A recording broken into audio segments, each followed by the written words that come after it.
at which point did what we now call the Maya civilization arise?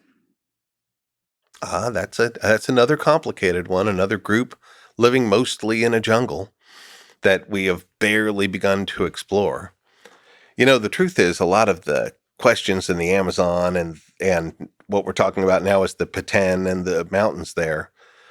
Those aren't places archaeologists want to live. They're horrible. I mean, I've been there. I don't want to live in a tent and eat rations. I want to live in a nice town. So a lot of the places where the answers are, we still really haven't gotten there because it takes a special person to be educated enough to know what they're looking at and tough enough to want to be there. I've done my tour of duty. I'm now in a nice little podcast studio. But seriously, the Maya, the first hint that we see people who are culturally Maya, very close to where the time period for that Chavin culture is, about 1800 BCE. There's a culture that some call the Mokaya, not Maya. But they're on the Pacific coast where Guatemala and Mexico connect. It's called the Soconusco. And those are the first people that are really going to be culturally Maya. And they're interacting with the culture that has traditionally been seen as Mexico's mother culture, which is the Olmec.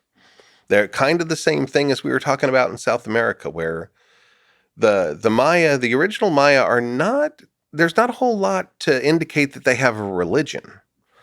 But the Olmec have this religion they develop and they start exporting it. And you see the Maya become more and more involved in the religion that's being created by the Olmec, who are to the north of them in the swamps of what we call the Isthmus of Tehuantepec. I have a lot of questions to ask here about just the natural stupid confusion I have. So first, did the Maya or the Olmec come first? And are they distinct groups? Like, how do you maintain a distinct civilization when you're so close together? I just finished filming a whole thing on the Olmecs and their interaction with the Maya for the great courses. I'm thrilled for it to come out next spring. Nice. I think they co-evolved. Archaeology in this regard is the worst enemy of this. Yeah. We put these names on cultures. We talk about how they evolve from one to another. We draw these lines where there aren't any. We make these time periods that a culture magically transforms into somebody with another name where I'm pretty sure they didn't care about any of those names.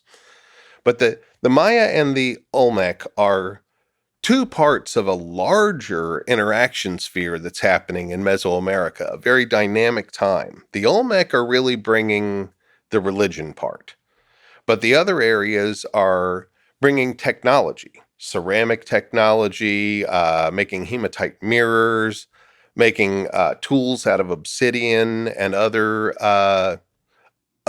stone types. So you've got the Olmec in the middle, where Mexico gets skinny and it gets swampy down there. That's called the Isthmus of Tehuantepec. That's where the Olmec are. Then you've got the Maya to the east of them. Then you have the Valley of Oaxaca, where the people called the Zapotecs, they're rising up. And then you have the Valley of Mexico, which will eventually become the Aztecs, but not for millennia. All those areas are interacting with each other. Can we just also draw some more lines? Yeah, sure. So what is Mesoamerica and what is South America?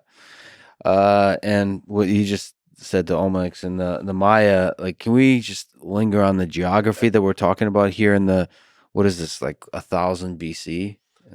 Yeah, the time period we're talking about where the Olmec are there, 1000 BC is a great midpoint of it. I'd say it starts about 1800 BCE, and by 500 BCE, the Olmec are gone. And a whole new wave of civilization and population increase happen. In terms of Mesoamerica, looking at your map here, I'd say about halfway through the Chihuahua Desert up there in the top left, that's about the boundary of Mesoamerica. There's this big desert where almost nobody lives, and once you get north enough, you get into the ancestral Pueblo people of what's now America, the Four Corners area. They're not Mesoamerican. They have different lives. Where does modern Mexico end? Modern Mexico ends, right? You see the name Maya there with the white line around it. That's Guatemala. Mm-hmm. So Guatemala cuts off most of Mexico from Central America. Got it. But Mesoamerica only goes about halfway through Honduras. And then it's really kind of a no man's land. Nicaragua, Costa Rica, Panama, they really, they're neither. They're not Mesoamerica. They're not South America. They're more South America because they've got some gold there. But then basically you get on the other side of Panama and you're fully in South America with two distinct groups too. You've got the guys that are on the Andes on the west coast, and then you have the Amazon. So the west, the Andes and the Amazon are very distinct. So when you refer to the Andean region, is that referring to the Andes and the Amazon, or just the Andes? Just the Andes, and the coast to the Pacific there. That's Andean civilization. So did Maya make it to the Andes, the Andean region? Not that archaeology can prove, but it's almost certain that they interacted with each other. Number one, it's just, it's biased to think that these people couldn't travel as widely as people on the other side of the planet did. But there's all sorts of hints, like that first ceramics I was talking about that the Maya made. They show up strangely sophisticated technologically already.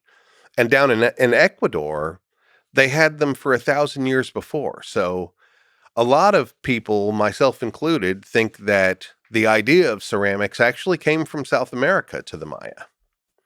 Did the Maya get seeded by the second wave across the Bering Strait, or did that initial wave of people that came and populated South America, were they the ancestors of the Maya? Like, how did the migration happen here? Do we understand that? We're still piecing it together. I don't think, I'd be lying if I told you I had the answers, but we do have evidence of Maya stature people. They're a small people. Mm-hmm. Generally speaking, people that grow up in the forest are smaller, and people that grow up in the open plains are taller. Probably about, just generations of people that hit their head on a branch or not. You're joking, but there could be something to that. I think there's some truth to it. I mean, the pygmies are small, and the people on the plains in Africa are big. The North American Indians are tall, and the Maya are small. There's definitely a pattern of smaller people in the forests. But anyway, there's a cave in the Yucatan called Loltun Cave that has handprints in the cave. It's somebody who put their hand on the cave and spit charcoal around their hand like a negative print. Yep. We can date that charcoal, and it comes from 10,000 years ago. And the hands are all small. It's, typical old Mexico. I walked right up to these things and could put my hand, I didn't, mess with them, but I put my hand next to these hands, and they're all smaller than my, Northern European hand.